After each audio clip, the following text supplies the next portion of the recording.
Hey, what up, guys? I am back with another video. I'm viewing something different this time. I'm viewing the first series of Red Dwarf. Now, the Red Dwarf is a British sitcom that ran from 1988 to 1999 across 8 seasons. With a revival in the late around 2009, I think. Well, with a three-part special. More series came along the way. It currently has a total of 13 series. Since Back to Earth is counted as Series 9. And the Promised Land is counted as Series 13.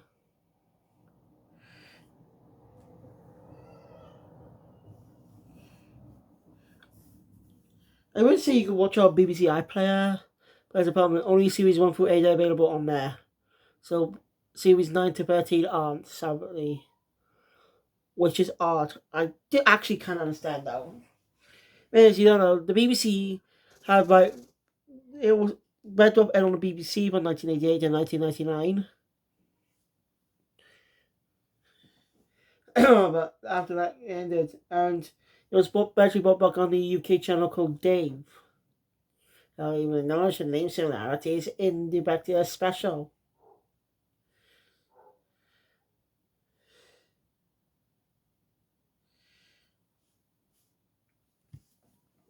Now, how do I only realised I could watch this on BBC iPlayer, but it's not all the series.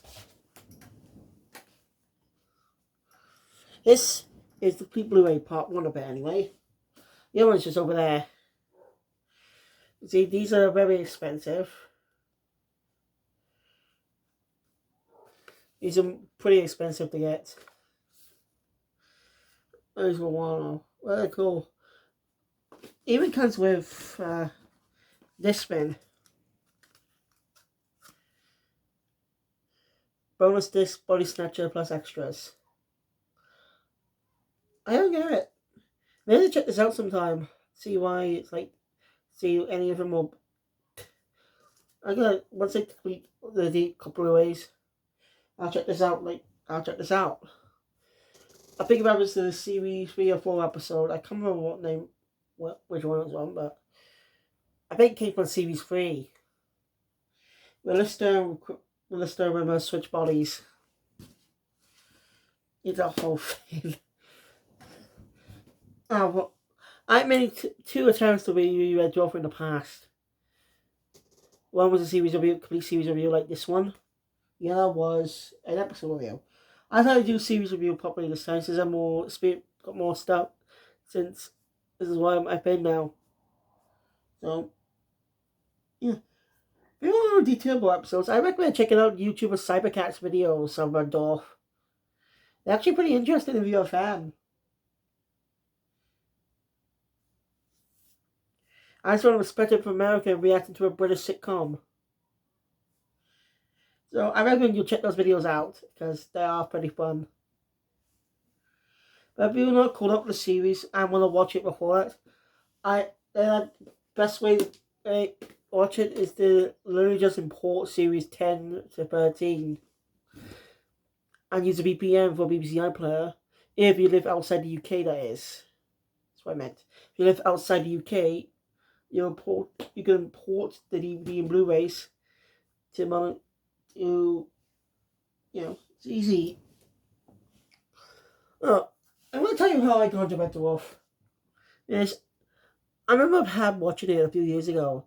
It was a series 4 it was a series 7 episode finale. It was the finale to series 7. A 2-part actually. I called part 1, which and I saw a bit more part 2, also a bit of part 2. But I won't discuss much that. That's all you right now, because I do about talk about it when I get to series 7. Anyway, I wasn't familiar with it at the time, but I actually got series 1 to 4 on DVD from my auntie Rachel, and watching I just got into the series. I bet she was able to watch series 5 through 8, thanks to getting a complete collection on DVD. And I got a complete collection on Blu-ray. I've been a fan ever since. And I decided to do this now because So we'll probably call out for the upcoming Red Dwarf 3-part special next year. Yeah, Red Dwarf is starting next year with a rewatch special. And a rumor prequels, a spin-off is in the works. It's basically complicated. Basically, Welcome, they're basically sharing the rights now. So, anyway, Red Dwarf is a sitcom created by Rob Grant and Doug Naylor, who did some work on another British series called Spitting Image. They did not create it, they worked on it. I think one of the most notable contributions to that show is the Chicken Song. I'm not sure though. I don't know how long on the show they were, but they were going to show a lot of stuff that. Especially, I do want to talk about Spitting Image someday too. I would love to talk about the reboot as well, but I can't. Because it's just stuck on BritBox. Just stuck on there. Which is very disappointing. If BritBox worked properly, I wouldn't mind. But when it doesn't, that's why I unsubscribe from it. You can actually watch ITVX, by the way. I don't know if it's on ITVX though. I should give it a look. Yeah, it's just a puppet series, adult comedy as, focusing on parodying celebs. It's actually a good show. I have literally all the series on DVD. It's just an enjoyable series. Anyway.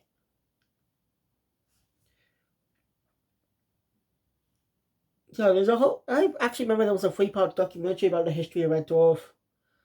I don't know if you can find it anywhere, but it is very interesting to know Red Dwarf's origins. It's my favourite shows. Anyway, Series 1 and 2 had a alright opening, but I think the one Series 3 onwards is way better in my opinion. But we'll get there. Anyway, we're introduced to two of our main characters, and it sets the stage of the dynamic. We're introduced to David Lister, played by Craig Charles, and Arnold J. Rimmer, played by Chris Barry. And what does the J stand for? Yeah. Well, I think this will be on Series 5. I might be wrong, but if it is, then I'll get there when we get there. So the two characters really do not like each other. There's a second technician, List as a third. They work on a mining ship known as Red Dwarf.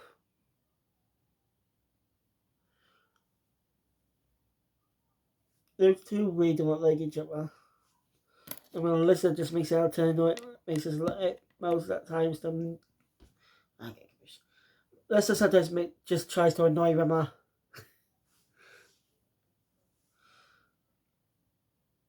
It doesn't matter. Craig Charles and Chris Barry actually did not like each other in real life at the time.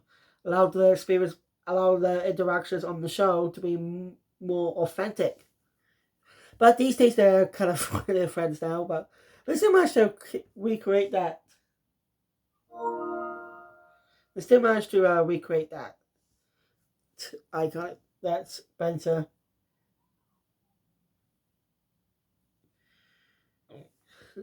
So we also get establishment of holograms. I learn about the death of George McIntyre. I think Lister's a bit of a friend. It's more. There's only Julie was friends other than the captain, who I think I kind of like how Series 8 did flash him out a little more.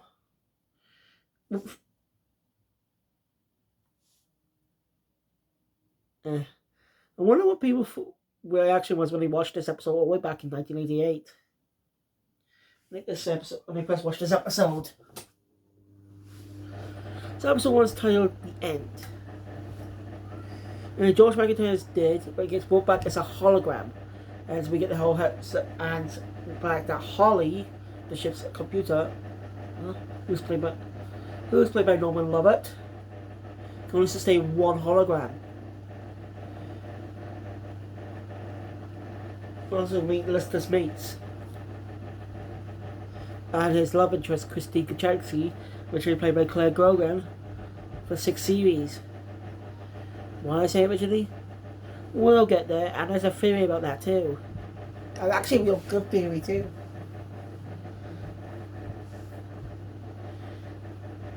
Yeah, there's a plan to open up a farm on Fiji, and they say Fiji is mostly underwater.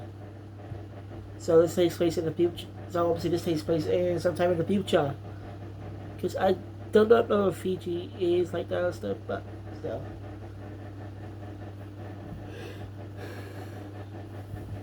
We will start also roommates.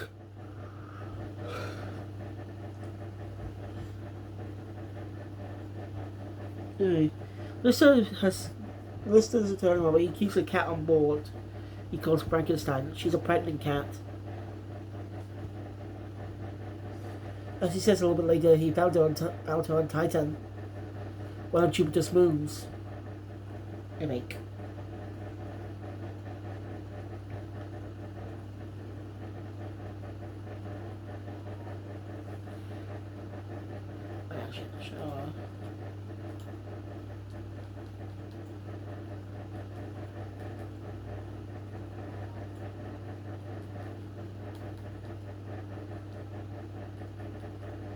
So,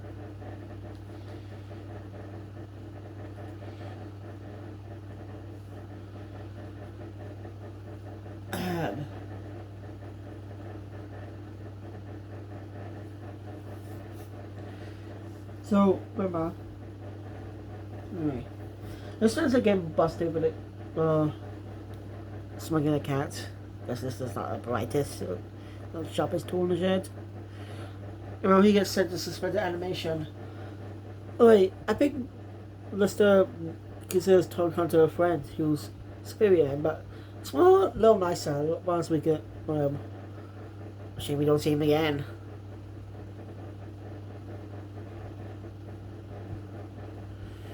Sure, we don't see him again, but you know.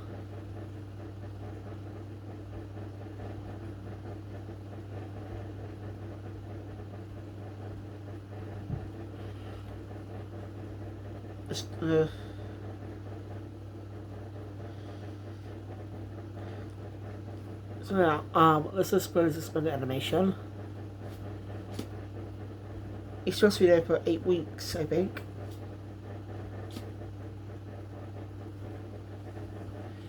Want us to go out. It's real that everyone's dead. And this is where we get one of those iconic jokes. Everybody's dead, Dave. You would think it's not. You don't think it. You probably won't get it unless you watch the episode, but basically, this is not the brightest, and he keeps asking, questioning that people he knows is dead. As how he's getting frustrated, saying, "Don't, yes, everybody's dead, Dave." After too many questions, he was going to joke up Lister, not realizing he was eating the crew. Basically, a radiation leak happened, killing everyone on the ship except for Lister because he was in suspended animation. Lister's not alone, as Rimmer was brought back as a hologram. And well, must be pretty tricky at the time for the actor not to try not to touch anything.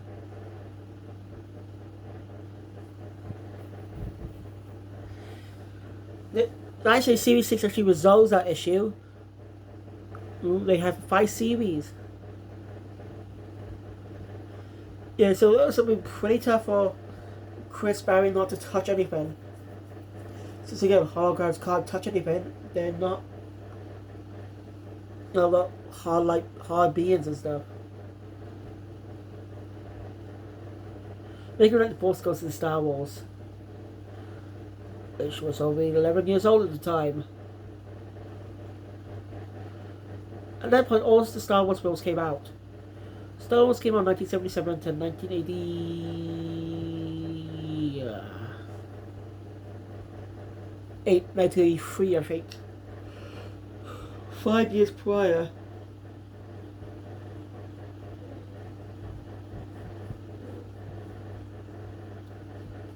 But it was quite different to sci-fi films at the time. No, not because it was a sitcom. No, no. There are many other space comedies. No, what I'm trying to say is, the sitcom, it's more, everything looks more old, run down and stuff, unlike the cream brightness of future technology. And I think that feels more real, actually. Makes Red Dwarf feel a little more real with its concepts. A lot of Red Dwarf's concepts, some elements are actually based on real theories. So it's quite interesting. A main character about Series 1 was Toki Toaster.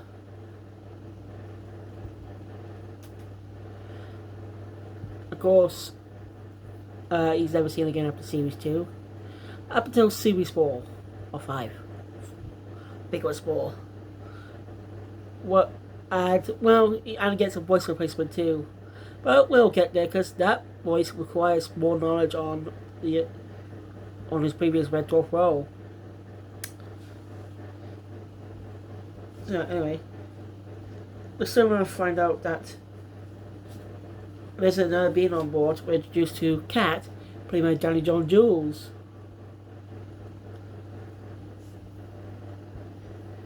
He basically evolved from Frankenstein. But it confuses me. Doesn't mean the kittens have to, does it mean the kittens have to, screw each other? Demo descendants? Yeah, it's just never explained properly. And no one really questions it.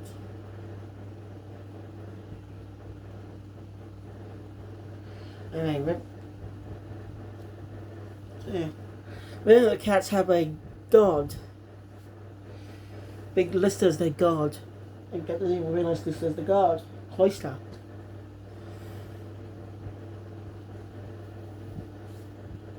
So yeah, Lister's plans haven't changed. You know, then we got Ask Kachansky. As a new goal set, as they plan to head off back to Earth. Back to Earth. No, Chris Barry is a talented impersonator. He actually starred in the two million films from the 2000s. Yeah, he played Hillary, her butler. Very interesting too. He got a big star role. I'm surprised the actor's not going to voice acting. He literally has the voice for it too. He literally can get into acting easily, be every kind of character.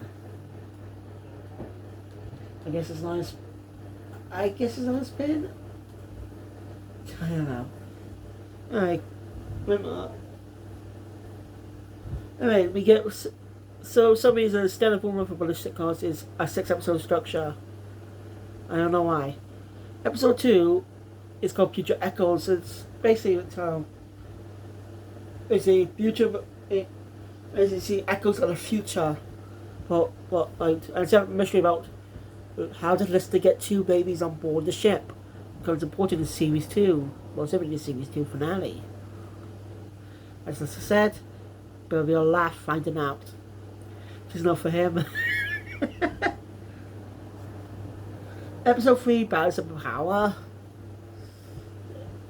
Is basically Lister just getting bored and stuff. And says to try and become higher rank than Rimmer, because he's going to sing of Rimmer's bossiness. Episode 4 is titled Waiting for God, where we touch more upon the cat's religion and stuff. Then there's that big fruit PG is the Promised Land. The version of heaven and stuff. But yeah, one of Cat Priest who ends up dying later. That's not going to much detail, but it is a good series. I recommend you do check it out. Sorry, Rema. So, episode 5 is called Confidence and Paranoia.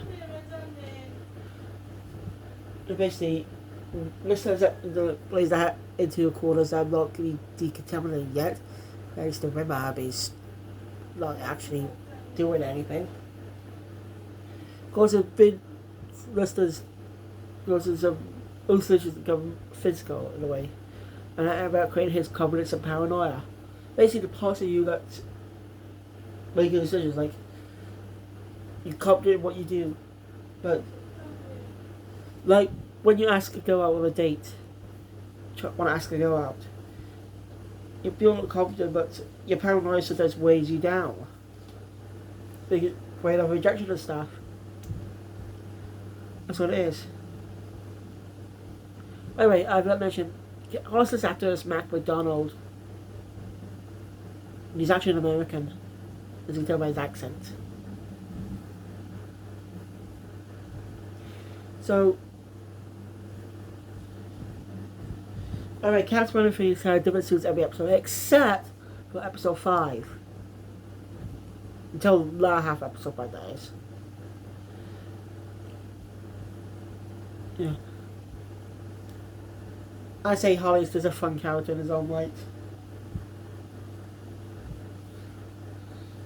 And the whole situation, Carlos and Paranoia end up dying. One, because Paranoia was killed by Confidence, and Confidence was stupid. He's too confident and stupid, and took out his helmet in space and died. So, let's, well, again, Kaczynski's disc. Well, turns out that wasn't Kaczynski's disc. That was another rimmer. Basically, not necessary power supplies are turned off. They let size is responsible to stick while he's sustaining a hologram. So the other episode ties into the final episode, B squared or B2. The 2 is just small, so I say squared.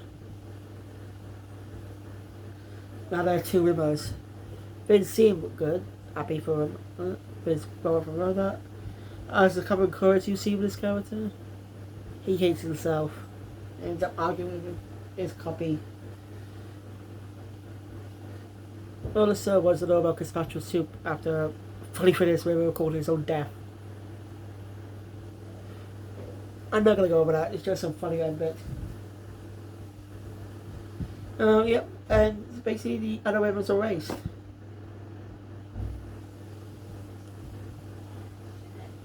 No, just a typical anti-West sitcom. I think too much detail, sorry. But it's a good series. I really do recommend you give it a watch. If you find any way to watch it, I recommend it. Or check out Cybercat's videos on it. It's a good show. I really can't wait to talk about more series. Take a little pick for now though. I don't know if I'll be doing a review on it later or not. Again, just 6 episodes. And I do plan to check whether the hell this is out.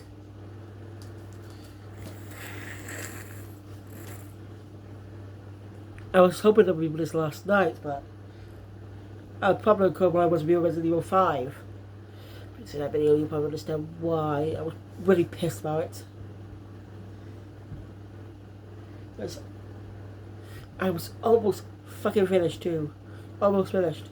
What just happened. So anyway, thank you guys for watching. If you enjoyed my content, please press up and want to see more, subscribe to the channel if you remember all news control feature. See you guys next time for series 2, 3, 4, 5, 6, 7, 8, 9, 10,